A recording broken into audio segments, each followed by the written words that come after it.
Steve Harvey had been standing at this podium for years. He had hosted thousands of episodes. He had heard stories about marriages, good ones, strange ones, funny ones, heartbreaking ones. He had heard husbands describe their wives with a precision that was either love or fear, and wives describe their husbands with a patience that was either wisdom or exhaustion. And couples describe each other in the warm, coded shorthand of people who have been in close quarters for a very long time and have developed a private language for it. He had believed, by the time he reached his 6th season, that he had heard the full range. He had not heard Ruth Calloway's story. Ruth Calloway was 63 years old. She had driven to the taping in Savannah, Georgia, in a silver Honda Civic that had 211,000 miles on it, that she had bought used in 2003, and that she had maintained herself, oil changes, tire rotations, a head gasket replacement she had learned to do from a YouTube video because the quote from the shop had been $800 and she did not have $800. She sat in the family section during the main game with her back straight and her hands folded in her lap, and a quality of stillness that several audience members near her noticed without quite being able to name. It was the stillness of a woman who has been through a great deal and has arrived, on the other side of it, at something that is not contentment exactly, but is solid. Unshakable, when Steve Harvey asked her during introductions to tell him about her marriage, she had said, "Which part?" Steve had looked at her. "The part that matters most," he had said. Ruth Calloway had sat with that question for 4 seconds. She had looked at the audience. She had looked at the camera. She had looked back at Steve Harvey. And she had told him. By the time she was done, Steve Harvey had sat down on the edge of the stage. Not dramatically, just sat down, the way a man sits down when his legs have received information that his mind is still processing, and the legs have decided that standing is optional for the moment. He sat. The audience was already on its feet. Ruth Calloway was still in her chair. Her back was still straight. Her hands were still folded. She had said the thing.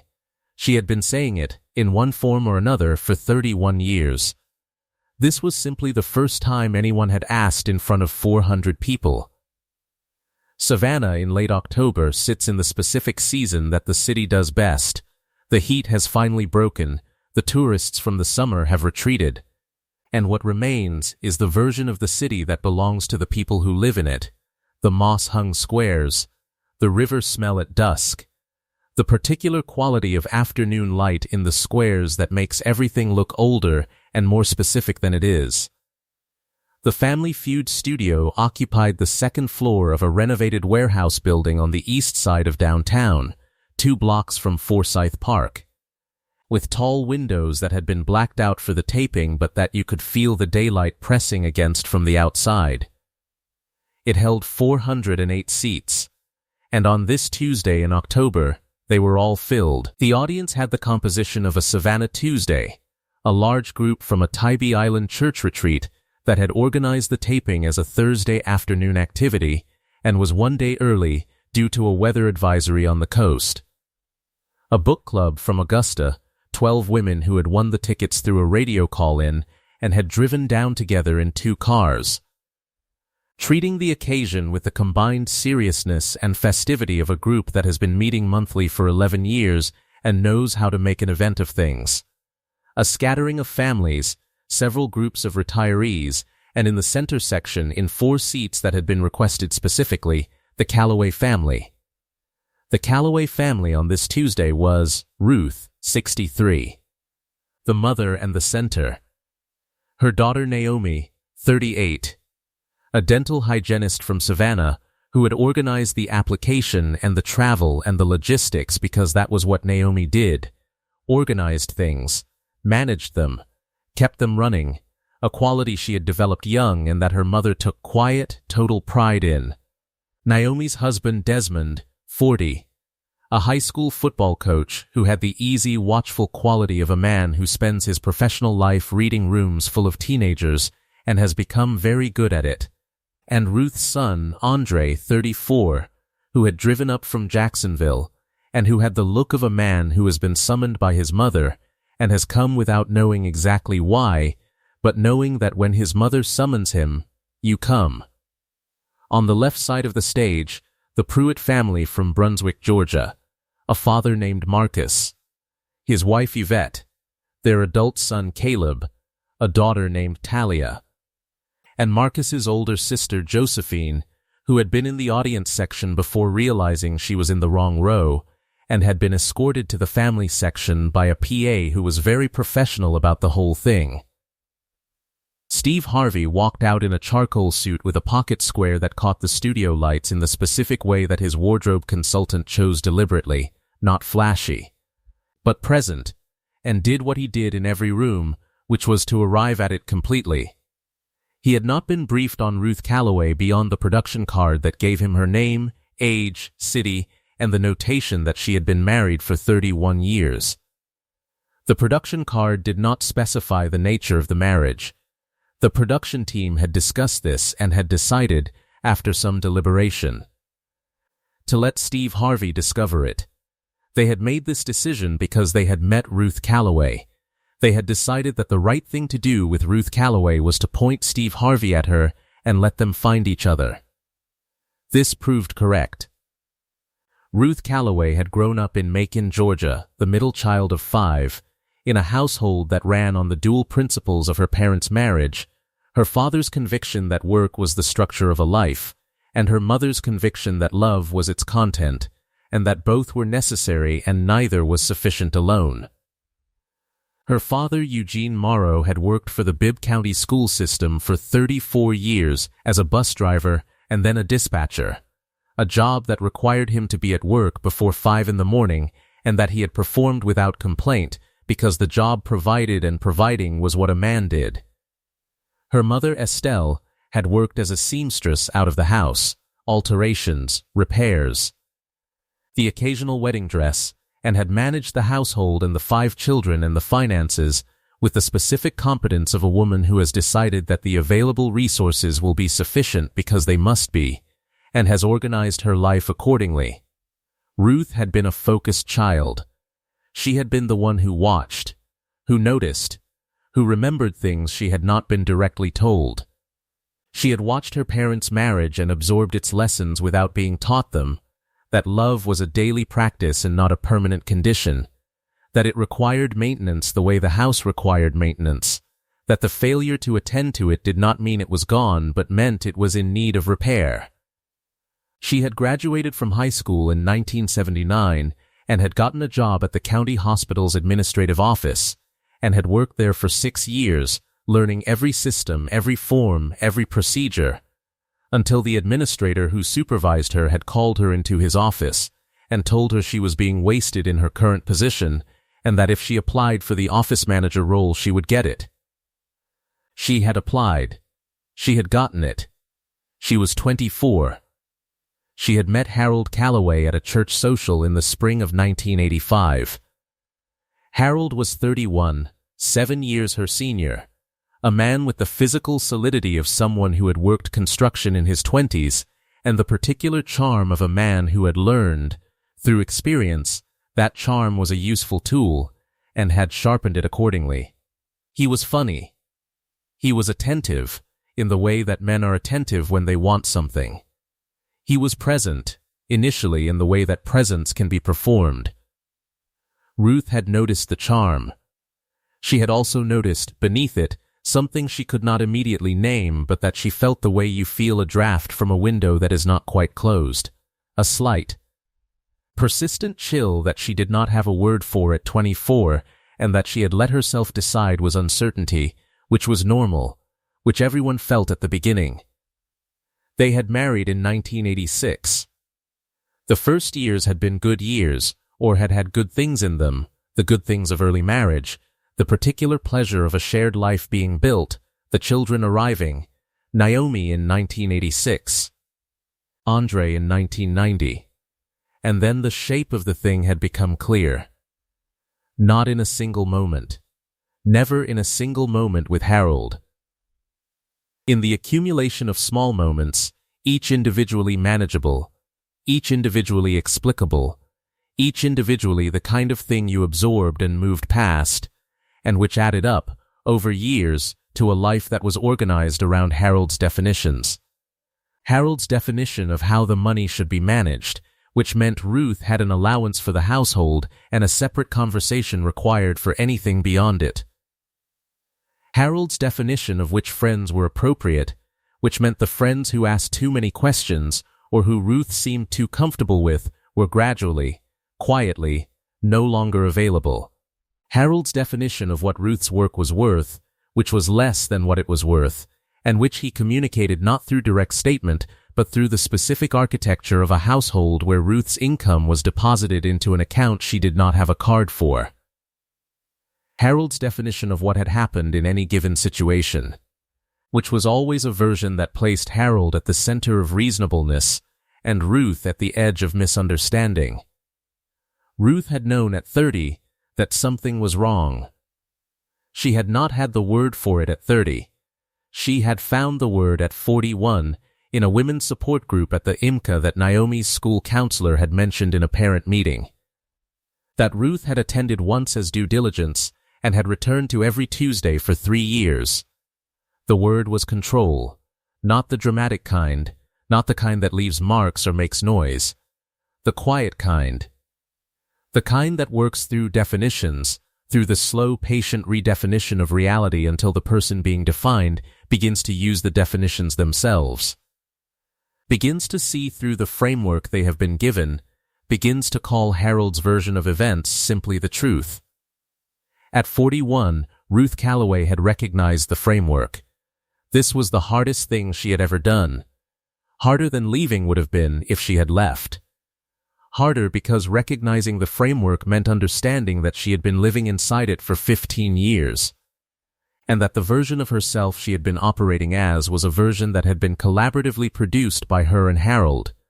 And that the original version, the focused child who watched and noticed, the 24-year-old who had been told she was being wasted and had applied and gotten it, was still there but had been living in a very small room. She had not left Harold at 41. She had made a different decision. She had decided to stay and to be, simultaneously, fully herself. This decision had cost her things. It had produced conflict at a level the household had not previously had, because the version of Ruth that Harold's definitions required was quiet, and the version of Ruth that was fully herself was not quiet, and the distance between the two versions was, it turned out, the size of a marriage. Harold had left in 2004. He had left when it became clear that the revised version of Ruth was not a phase. Ruth had watched him leave from the front porch of the house in Macon. She had felt the specific sensation of a weight leaving, not the weight of Harold, not grief for Harold, but the weight of the effort of maintaining the distance between who she was and who the marriage required her to be, which had been an effort she had been performing continuously for 18 years, and which she had not fully recognized as effort until it was over. She had stood on the porch until his car was out of sight. She had gone inside. She had called Naomi, who was 18 and in her first year at Georgia Southern. She had said, "Your father left." Naomi had said, "Are you okay?" Ruth had thought about it. "Yes," she had said. "I think I might be okay for the first time in a long time." She had moved to Savannah in 2007 for a hospital administrator position that was the best job she had ever had, doing the work she had been doing for 30 years at a level that finally matched what the Bibb County administrator had told her at 24, that she had been being wasted and it was time to stop. She drove the silver Honda Civic with 211,000 miles on it. She maintained it herself. She had been married to Harold Calloway for 18 years. She had been free of him for 19. She considered both facts. She carried the cassette tape in her purse. It was a mixtape Harold had made her in 1985, the year they met, his handwriting on the label, the careful track listing of a man trying to impress a woman, the first song an Al Green record that had been playing at the church social where they met. She had carried it for 31 years. Not out of sentimentality for Harold, Because the tape was also hers. Because the woman who had stood in the parking lot after that church social listening to Al Green on a Walkman was a woman she recognized. And the tape was the document of that woman's existence before the framework was built. She carried it so she would not forget where she had started. The Calloway family won the main game in the third round, driven primarily by Andre, who played with the competitive intensity of a man who has driven 3 hours from Jacksonville and is not doing so for nothing. It was during the second round that the first crack appeared. Not a break, not a rupture, just the specific quality of a conversation going somewhere that the taping schedule had not planned for. Steve had asked the family, during a commercial break circuit, the standard questions. Where are you from? What do you do? What's the family's best trait? He had reached Ruth last, the way he always reached the most interesting person last, by instinct and by the specific professional gravity that pulled him toward the thing he had not yet understood. Tell me about your marriage, Steve had said. Which part? Ruth had said. Steve had said, the part that matters most. Ruth had looked at him for 4 seconds. She had looked at the audience. She had looked at the camera. She had looked back at Steve. The part that matters most, she had said, is that it ended. And the part that matters most about that is that when it ended I understood for the first time what it had been. And what it had been was not what I thought a marriage was when I entered it. Steve had been quiet. What did you think it was? He had said, a partnership, Ruth had said. 2 people deciding together. 2 people with equal say in what their life looked like. And what was it? Ruth had looked at him with the eyes of a woman who has had 19 years to think about a precise answer to this precise question. It was one person's definition of what 2 people's life should be. And I was the other person. Steve Harvey had stood very still. The floor director, watching from the wing, had made the decision that experienced floor directors make when something is happening that is worth more than the schedule. He had not signaled the return from commercial. How long did it take you to see it? Steve asked. 15 years, Ruth said. She said it without shame, without the apologetic softening that people sometimes apply to admissions of this kind. The softening that implies, I know I should have seen it sooner, I know I should have left sooner, I am embarrassed by the timeline. She said it as a fact. 15 years, she said. And then 3 more years of understanding what I was seeing. And then 18 months of deciding what to do about it. And then he left, which made the decision for me. He left, Steve said. When I stopped being who the marriage required me to be, Ruth said, the marriage no longer suited him. So he left. Steve Harvey looked at her. He looked at Naomi, who was standing in the family line with the expression of a woman who has heard her mother tell this story in pieces over many years and is watching it be told in full, in public, for the first time, and is somewhere between recognition and pride. He looked at Andre, who had the quality of a man who drove 3 hours from Jacksonville and has just understood why. He looked back at Ruth. We're going to talk more about this, Steve said. I'm not going anywhere, Ruth said. This was, as it happened, both a statement of intent about the taping and the truest thing she had said yet. She had stopped going anywhere that wasn't her idea. 19 years ago. She had been staying, by choice, by preference, on her own terms, ever since. Naomi Calloway went first for fast money. She answered with the clean, organized efficiency of a woman who spent her professional life in a sequence of specific, correct, non-negotiable procedures and had transferred that quality to the game show podium without losing any of it. She scored 158 points in 17 seconds and walked back to the family line with the satisfied composure of a person who did the job they prepared for. The Calloways needed 42 points to win $25,000. Ruth rose from her chair. She rose the way Adeze Okafor had risen, without hurry, without apology, But where Adaise's pace had been the pace of age and deliberation, Ruth's was the pace of a woman who moves at exactly the speed she has decided to move at, which is not fast and is not slow, but is entirely her own. She walked to the podium. She adjusted nothing. She folded her hands on the surface and looked at Steve Harvey and waited. Steve looked at her. "You ready, Ruth?" "I have been ready for a long time," she said. The audience, which had been tracking this woman since the commercial break conversation, made a sound that was not quite applause, and not quite a gasp, but contained elements of both. 20 seconds, the announcer said. "Name something people keep in their purse for years." Ruth looked at Steve Harvey. "A cassette tape," she said. The audience paused. Steve Harvey paused. The board revealed, "Not on the list." Survey says, Steve said carefully, "That is not one of the answers. That's because they didn't ask me," Ruth said. The audience broke, the quick surprised laughter of people who have been keeping up with this woman and are not surprised that she has said the correct thing, even when the correct thing is not on the board. "Name something that gets better with age." "Women," Ruth said. The audience went. Number 1. 31 points. Steve Harvey pointed at the board and pointed at Ruth and looked at the audience as if asking them to confirm what had just happened. They confirmed it.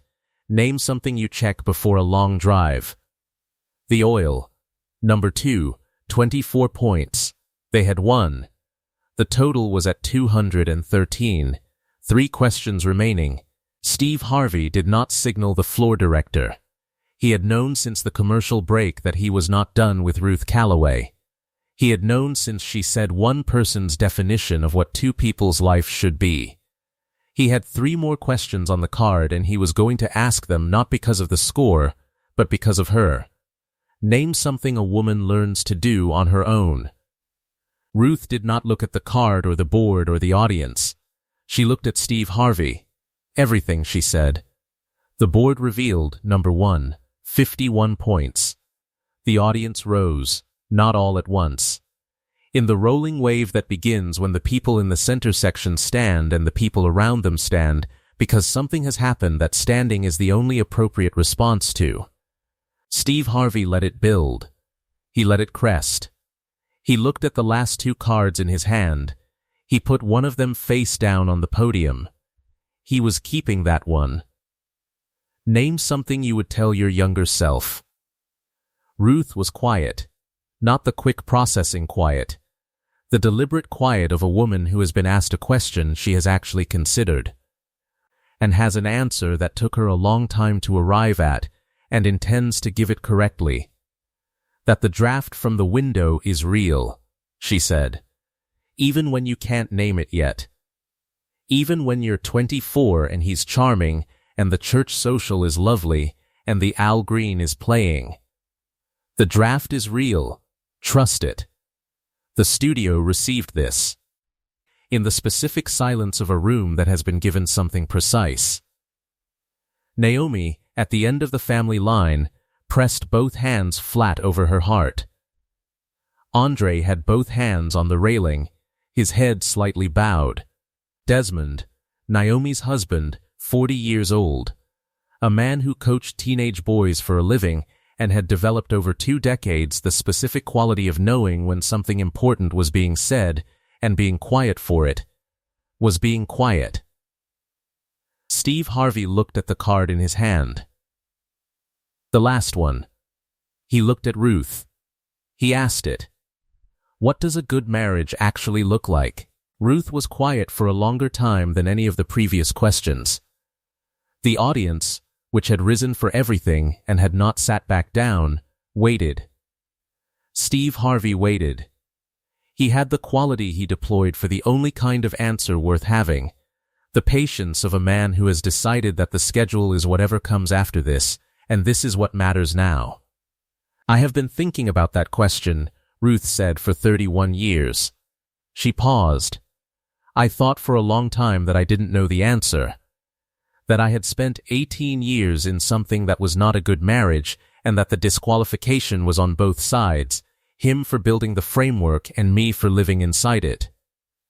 And that I was therefore not someone who could speak to what the real thing looked like. She looked at her daughter. Then I watched Naomi marry Desmond.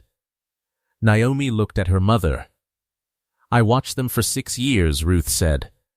I watched them disagree and resolve it.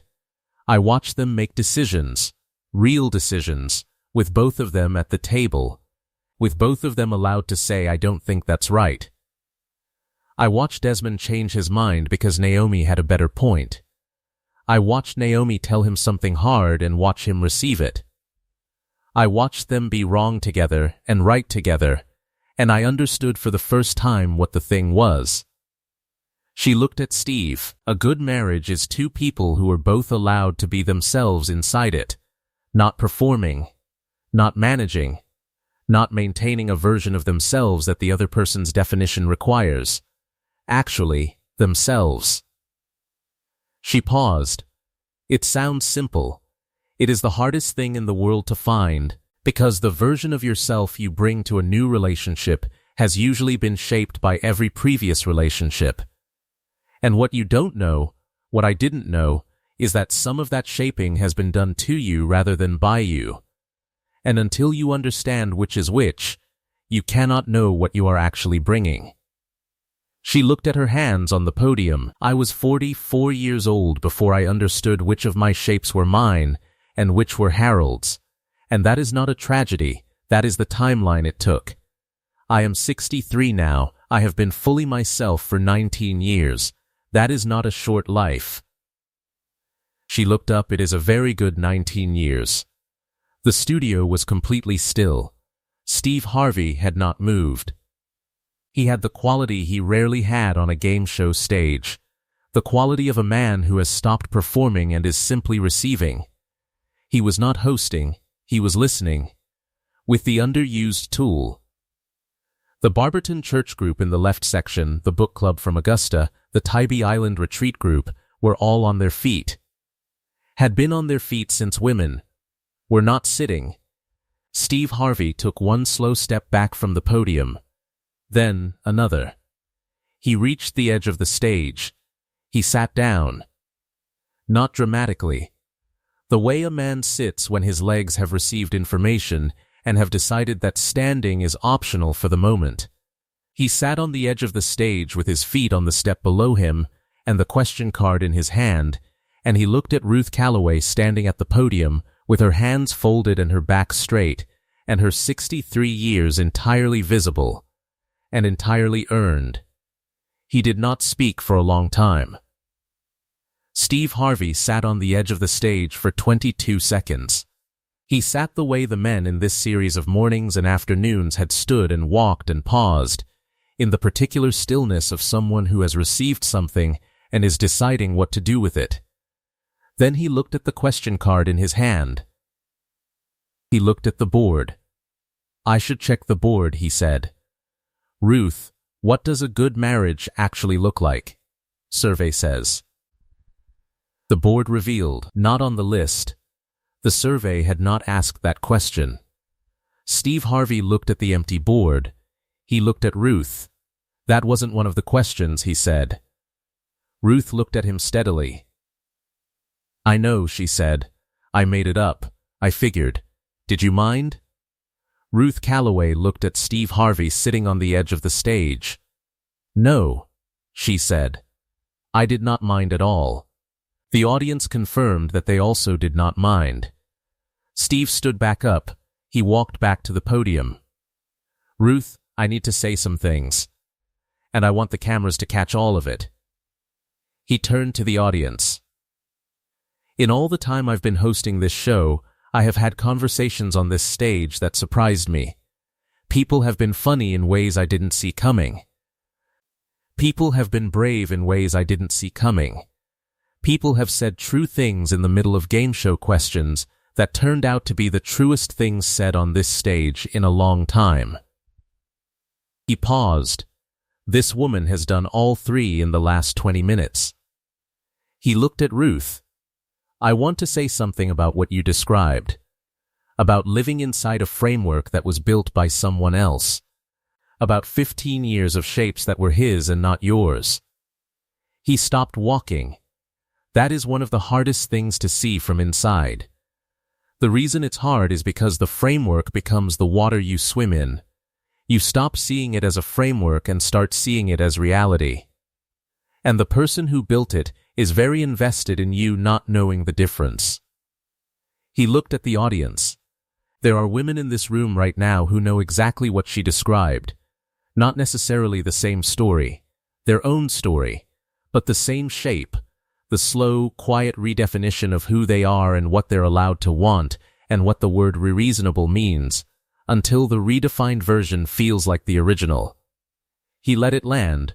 Ruth Calloway found her way back to the original.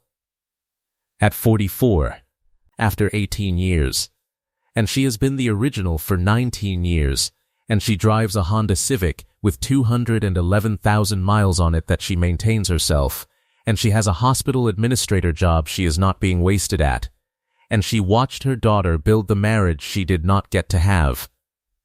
He looked at Ruth. That is not a sad story. Ruth looked at him. No, she said, it is not.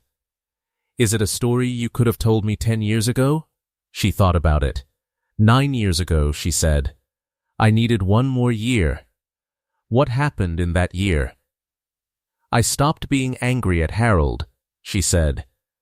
Not because he didn't deserve it. Because I needed the space that the anger was taking up. Steve Harvey sat back down on the edge of the stage. The audience laughed, warmly, completely, at the repetition of the motion, at the specific acknowledgement in it that this woman had once again said something that required him to sit. You keep doing that to me, Steve said. I know. Ruth said. I'm sorry. Please don't stop. She smiled. It was the first full smile of the morning, not the composed, contained expression she had maintained through the main game and the early fast money, but a real one, the smile of a woman who has found something funny and is not managing whether or not to show it. The audience, which had been standing for most of the last 20 minutes, saw the smile. They responded to it the way audiences respond to the real version of things, immediately, completely, with recognition. Steve Harvey turned to Naomi. Can I ask you something? Yes, Naomi said. Your mother just described your marriage as the thing that taught her what a good marriage looked like. Does Desmond know that? Naomi looked at her husband. Desmond looked at Naomi. He does now, Naomi said. Desmond nodded slowly. He had the expression of a man who has just been told something that is simultaneously new information and a confirmation of something he already suspected, and who receives this with the quiet satisfaction of someone who has been trying to do the right thing and has just been told it was visible. Steve Harvey looked at the cassette tape that was now sitting on the podium.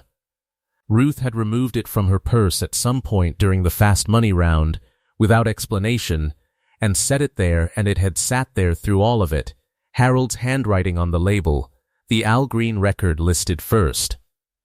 That tape, Steve said. Yes, you still have it. I have always had it.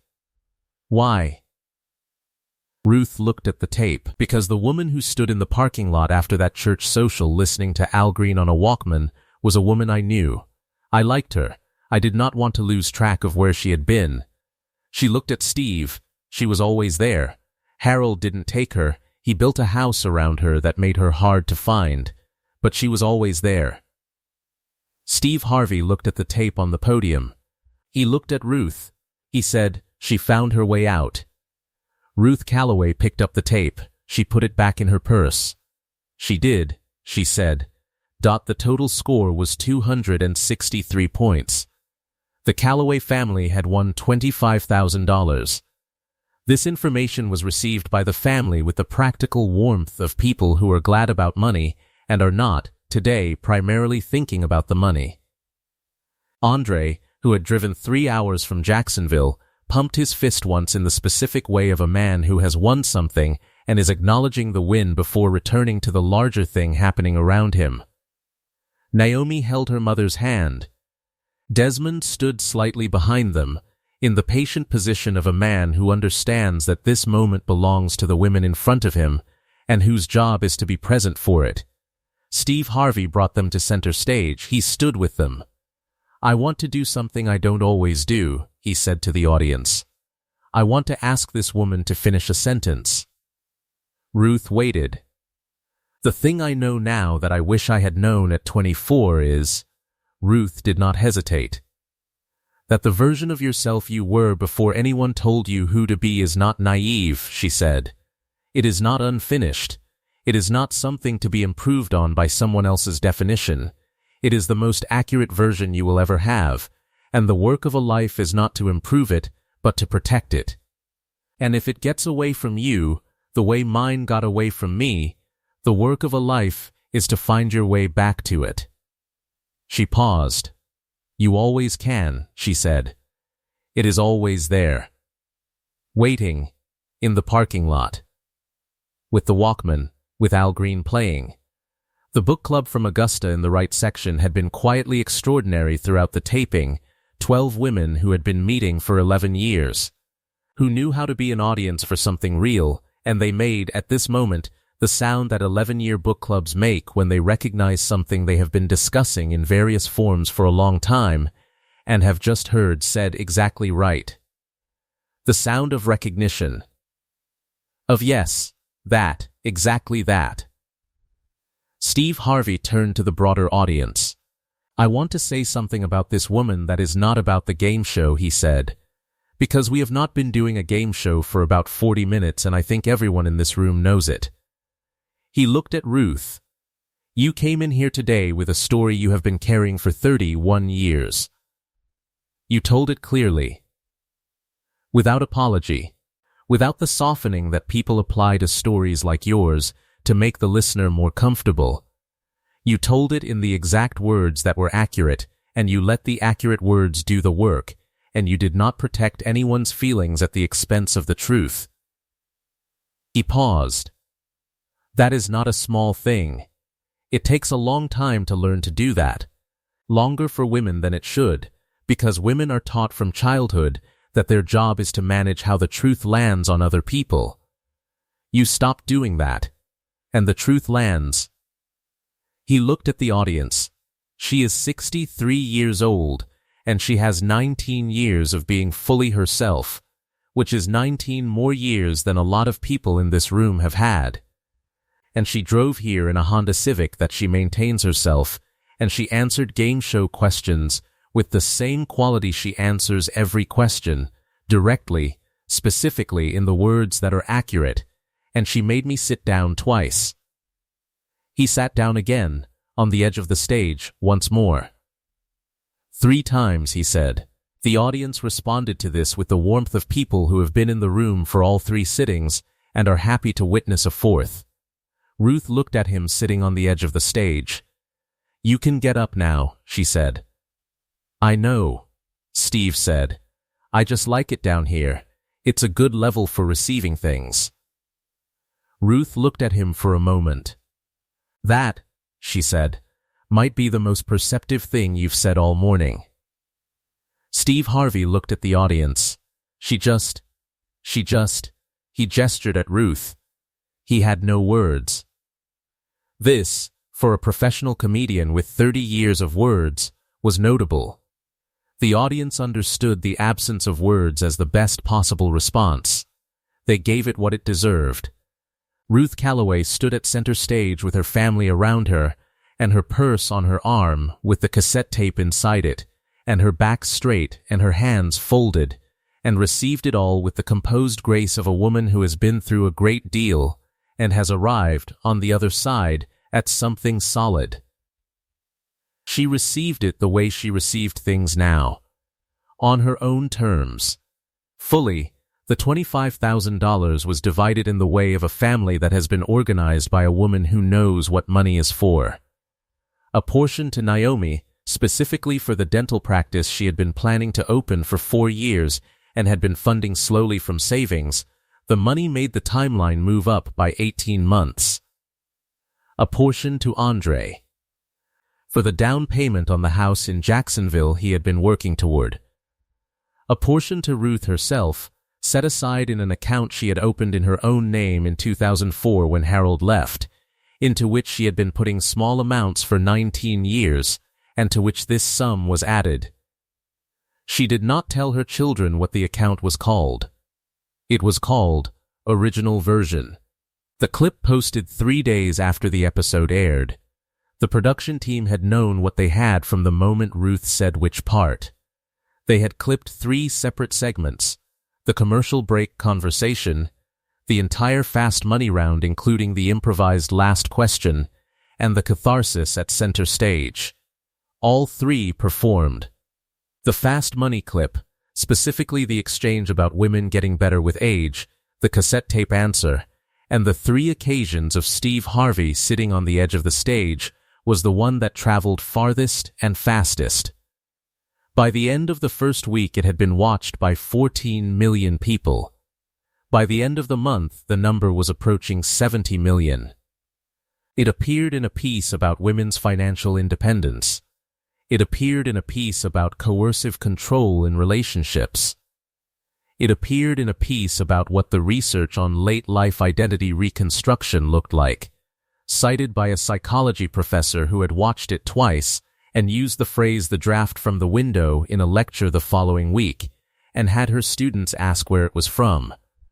The responses to the clip split along the lines that responses to this kind of truth always split. Women who had been inside something like Ruth's story wrote in recognition. Women who had never been inside it, but had watched someone they loved be inside it, wrote in recognition. Women who were currently inside something like it, who had not yet found the word, who were still in the 15-year period before the word arrived, wrote in the specific way of people who have just been handed a language for something they have been living in without language. A woman from Akron, Ohio, wrote, "I have been trying to explain to my sister what happened in my marriage for 4 years. I sent her this clip. She called me in 3 minutes. She said, 'That's it. That's exactly what happened. We have not talked the way we talk tonight since before I was married.'" A woman from Toledo, Ohio wrote, "I am 51 years old and I have been using my husband's definition of who I am for 22 years, and I did not know that was a definition and not a fact. I watched this clip 5 times. The 5th time I wrote down, what would the original version say? And I sat with the question for 2 hours. I am going to keep sitting with it." A woman from Tucson, Arizona wrote, "I left 7 months ago. I have been telling myself it was too late, that I spent the good years inside it, that there isn't enough time left." She said 19 years. 19 good years. I am going to stop saying it's too late. A man from El Paso, Texas wrote, "I watched this with my daughter. She is 22. She is in a relationship I have been worried about and I have not known how to talk to her about it. After the clip she looked at me and said, 'Is that what you see?' I said yes. She said, 'I think I see it too.' We talked for 3 hours. I don't know what happens next. But we talked. Ruth Calloway did not read most of the responses. She was not on the platforms where they accumulated. Naomi read them to her, in pieces, on Sunday phone calls. Not all of them, not the difficult ones, but the ones that were about finding the word, about the original version, about the 19 years. Ruth listened. She said each time, "Good. I'm glad." She said it the way she said everything that mattered, directly, without excess, in the words that were accurate. The silver Honda Civic with 211,000 miles on it needed a new alternator in the spring. Ruth watched the YouTube video. She replaced it herself. 217,000 miles. The cassette tape is in her purse. It has been in her purse for 31 years. The woman in the parking lot with the Walkman is 63 now. She is still there. She was always there. She is not going anywhere. If Ruth's story said something you needed to hear today, about shapes that are yours and shapes that aren't, about the original version, about 19 years being a very good 19 years, stay with this channel. Every week there is a moment from this stage that almost didn't make it to air. Subscribe, and don't miss what's next.